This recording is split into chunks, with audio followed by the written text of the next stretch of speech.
Hello everyone, welcome back to my channel. Today I've got a treat for you. I'm skiing a set of Voile HyperVector BC skis. This particular ski is a downhill ski. It's most often used by AT and backcountry skiers.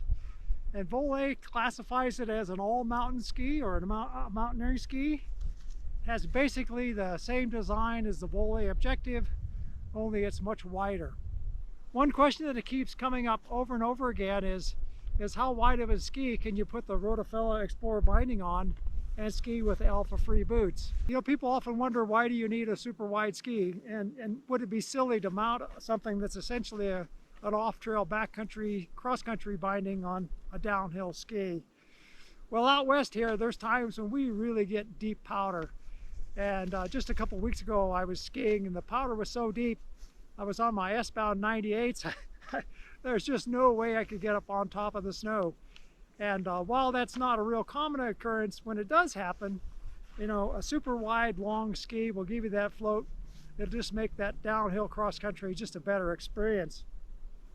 For the most part, I've been using my Voile Objectives in the soft, deep snow, and it works really well. But somewhere in the back of my mind, so many people have asked this question so many times, I thought, well, you know, I'm just going to give it a try. You know, sometimes for the bigger skiers, you know, those who weigh in excess of 200 pounds, you know, a longer, a wider ski just offers more float and might give them a more enjoyable experience than, you know, a narrower, typical cross-country downhill ski. Just as a weight comparison, the two skis with the Rottefella Xplore binding comes in at 3.1 kilograms, which is 6.86 pounds. Now, when you add the Alfa free boots with it, in a size 42, that means the total weight that I'm skiing is 10.66 pounds. And that is 6 pounds less than when I'm skiing my Hyper V6s with my Scarpa T2s and my switchback bindings. That's a big difference. Now, I'm not under any illusion that this is going to offer the same kind of performance capabilities that I get with my plastic boots and my wide downhill skis. But this is a good option to consider, and there might be times when this would be really useful. And if they turn really well and they perform well on these lower angle slopes, then it could be something I could see myself using an awful lot in deep powder. I've done a little kick and glide to get to this location, and as you might expect, it's not a kick and glide ski, it's a downhill ski. So let's go do some downhill turns on this. Let's see how they feel. There's maybe 2 inches of fresh snow, and then a more consolidated base, and then a really firm base down below that. So pretty ideal conditions today. Just the kind of conditions where a ski like this is going to keep you on top.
Now, I know one of the big concerns people are going to have with a ski this wide and boots this soft is, are you going to be able to get up and hold an edge on hardpack?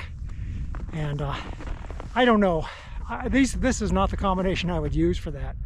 You know, if you're skiing real hardpack conditions and you really need to use the edges on your skis, you know, you're starting to get into plastic boot territory, unless the slopes are pretty gentle.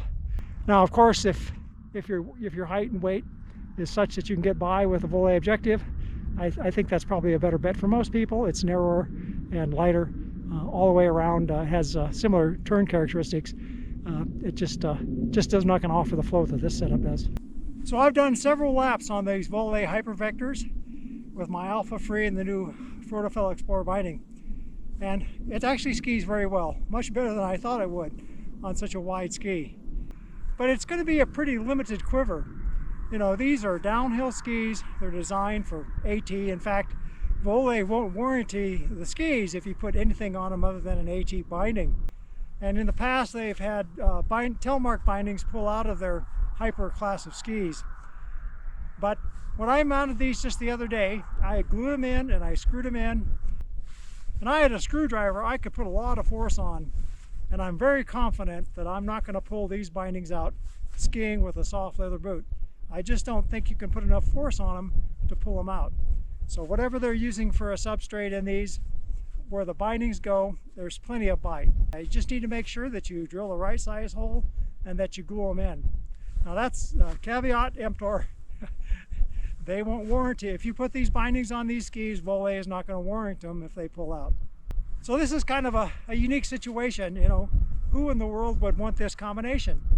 Well, I think I could ski this combination quite a bit.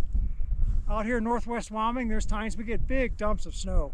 And you know, if you go out and you ski it with a narrow ski like an S-bound 98, you know, it gives you a little bit of float, but you're not going to be able to stay on top of the snow. You're going to be able to have to ski in the snow. That's really going to slow you down on the downhill. I'm certainly not going to use them as a cross-country ski. They're not designed for that. They're too heavy. There's not enough liveliness to them. They don't track very straight on the track. And if I was skiing a snowmobile trail or I was skiing fairly flat terrain, this would not be what I would pick. Now I know some people were concerned that it would be difficult to turn these skis with this system. When the conditions are right, like they are today, a little bit of powder, slopes aren't too steep, I had plenty of control. Turns were wonderful. I stayed right on top. I zoomed right along. Now this setup is very expensive, and it certainly would only be for those people who really get out and ski a lot. You know, sinking this kind of money into a setup probably is not a wise investment. Of course, unless you want to just spend your kids' inheritance. I really enjoyed it today, and if you like this video, be sure to give me a thumbs up. Until next time, be safe, be kind, and be sure to have fun.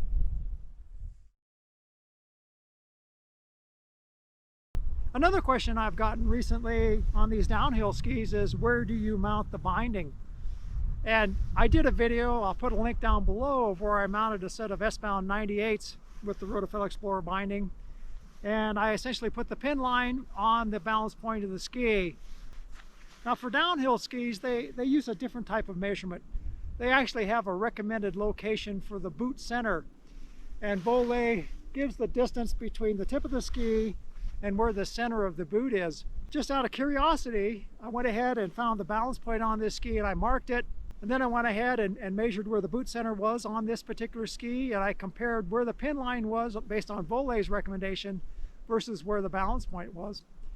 And with a size 42 Alfa free, the pin line actually moved forward just about 1 inch from where the balance point of the ski is, which isn't a whole lot, not a significant difference.